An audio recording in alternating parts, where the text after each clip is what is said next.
নমস্কার এভরিওয়ান। আজকে আপনাদের দেখাবো যে ওয়াল কাটিং কীভাবে হয়।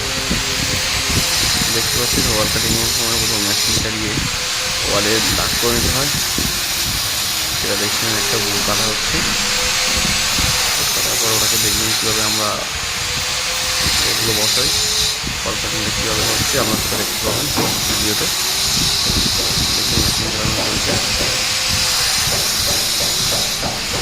এগুলো দিয়ে এভাবে মেরে মেরে এগুলোকেও করা হয় যাতে পাইপ বক্স বসানো যায়।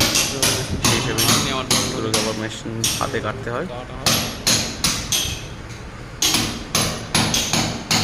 এগুলো হাতে কাটার পর আবার এখান দিয়ে আবার পাইপ দিয়ে এগুলোকে প্লাস্টার দিতে হবে।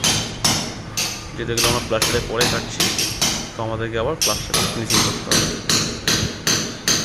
পাইপ কাটার পর পাইপ বক্স মিশিয়ে নিয়ে ওরা আমাদেরকে এটা ফিনিশিং করে সুন্দরভাবে যেমন ছিল